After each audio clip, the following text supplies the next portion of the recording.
एक बहुत बहादुर, नेक, सखी और नरम दिल बादशाह था। वो अपनी मलिका सूफिया और शहजादी ईशा के साथ रहता था। बादशाह को अपनी आवाम से बहुत मोहब्बत थी। वो हमेशा सबके साथ इंसाफ करता, खुद बाजार जाता और तमाम अशिया की कीमतें खुद मालूम करता, ताकि अंदाजा हो सके कि कोई दुकानदार किसी चीज को महंगे दाम तो नहीं बेच रहा।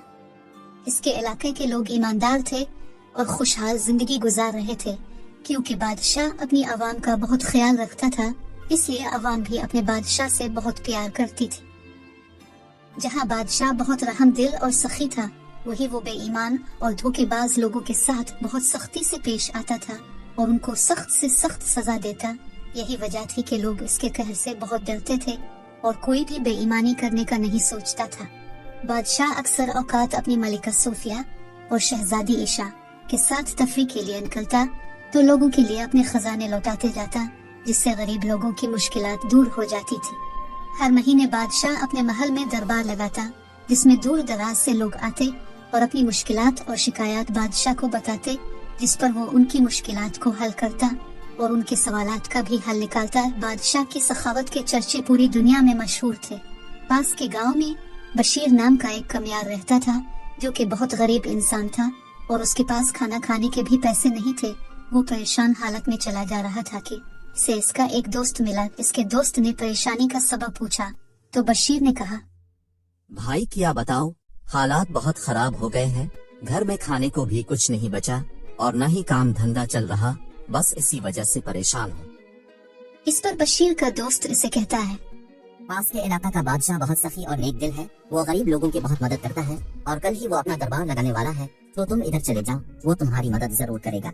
इस पर बशीर अपने दोस्त को कहता है, भाई तुम्हारी बहुत मेहरबानी, तुमने मेरी बहुत बड़ी मुश्किल हल कर दी। मैं कल ही जाता हूँ और बादशाह से अपनी गरीबी को दूर करने की दरख्वास्त करता हूँ।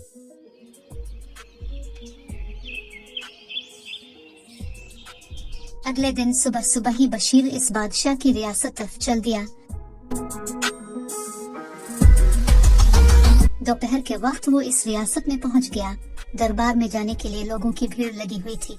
दरबार लोगों से कुछ सवालात पूछकर इनको अंदर जाने देता। कुछ लम्हे बाद बशीर के अंदर जाने की बारी आ जाती है। बशीर जब गेट पर पहुंचता है तो दरबान उसे रोक लेता है और कहता है, अंदर जाने के पैसे लगेंगे, लाओ जल्दी से मुझे कुछ पैसे दो और अंदर चले जाओ। भाई किस बात के पैसे, मेरे पास तो कोई पैसे नहीं है। देखो अगर अंदर जाना है तो पैसे तो देने ही पड़ेंगे, वरना इधर से चले जाओ, मैं तुमको अंदर नहीं जाने दूंगा। भाई तुम्हें अल्लाह का वास्ता है, मुझे अंदर जाने दो, मेरे पास तुमको देने के लिए कुछ नहीं है।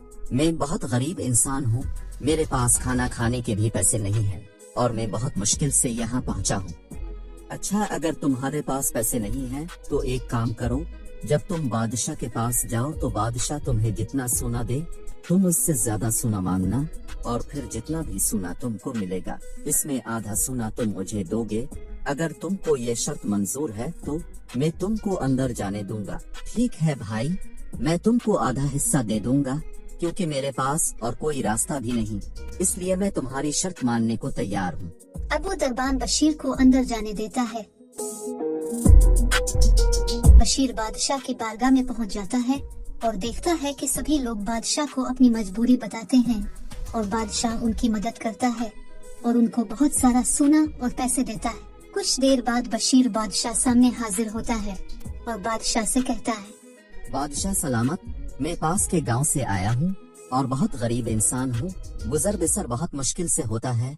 अब के बारे में बहुत सुना के अब बहुत सखी इंसान हैं और गरीबों की मदद करते हैं।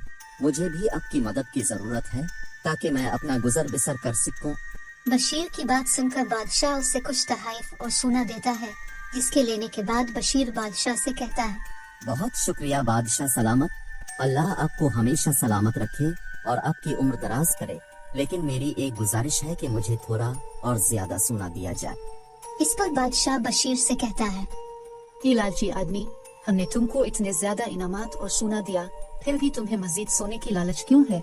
ये सब तुम्हारे लिए कम है क्या? इस पर बशीर बादशाह से कहता है, बादशाह सलामत, जान की ईमान पाओ तो एक बात कहना चाहता हूँ। मैं एक गरीब इंसान हूँ, लेकिन मैं लालची नहीं हूँ और न ही मैंने कभी झूठ नहीं बोला है। इसलिए मैं आपको सब कुछ सच सच बताना चाहता हूँ। जब मैं महल के गेट पर आया तो दरबान ने अंदर आने के लिए मुझसे कुछ रकम का मुतालबा किया और अदा न करने की सूरत में मुझे अंदर आने से रोक दिया। ये बात सुनकर बादशाह गुस्से से आग बबूला हो जाता है और बशीर से कहता है, मुझे सारी बात तफसील से बताओ। मेरी हुकूमत कोई भी इंसान धोखेबाजी करेगा तो मैं उसको सख्त से सख्त सजा दूंगा, और अगर तुमने मुझसे कुछ छुपाया तो मैं तुम्हें भी कैद कर दूंगा। बादशाह सलामत, मेरे पास दरबान को देने के लिए पैसे नहीं थे, तो फिर दरबान ने मुझे कहा कि बादशाह से ज्यादा सोने की गुजारिश करना, और जब तुम्हें सोना मिल जाए तो इसमें से आधा हिस्सा मेरा होगा। मेरे पास पैसे नहीं थे, इसलिए मुझे इसकी ये बात माननी पड़ी। इसके अलावा मैं क्या कर सकता था? मेरे पास कोई और रास्ता नहीं था। इस दरबान को फौरन मेरे सामने पेश किया जाए। दरबान को पकड़कर बादशाह के सामने पेश किया गया तो बादशाह ने इससे कहा, ये आदमी तुम्हारी बहुत तारीफें कर रहा है कि तुम अपनी जिम्मेदारी बहुत अच्छे तरीके से निभा रहे हो, और ये आदमी कह रहा है कि इसको मिलने वाले इनाम का आधा हिस्सा तुम्हें दिया जाए, लेकिन मैं इतना खुश हूँ कि मैं तुमको इसका पूरा हिस्सा दूंगा। यह सुनकर दरबान बहुत खुश हो जाता है और बादशाह का शुक्रिया अदा करता है, जिस पर बादशाह कहता है, क्या तुम जानना नहीं चाहोगे कि मैंने इस आदमी को क्या इनाम दिया है? मैंने इस आदमी को 50 कूड़े मारने का हुक्म दिया है, और अब ये कूड़े तुमको मारे जाएंगे। इस पर दरबान को अपनी गलती का एहसास हो जाता है और वो रो रो कर बादशाह से माफी मांगता है, लेकिन बादशाह उसे माफ नहीं करता और कहता है, अगर आज तुमको सजा ना दी तो बाकी लोग भी ये काम करेंगे, इसलिए तुमको उसकी सजा जरूर मिलेगी, ताकि आइंदा कभी भी कोई ऐसी हरकत करने की जरूरत ना करे।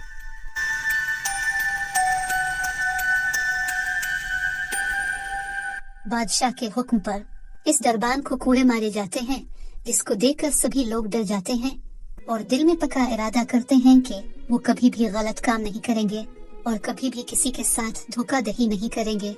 बादशाह बशीर की हिम्मत और ईमानदारी की दाद देता है और इसे बहुत सारा सोना देता है, जिस पर बशीर की गरीबी दूर हो जाती है और वो खुशहाल जिंदगी गुजारने लगता है।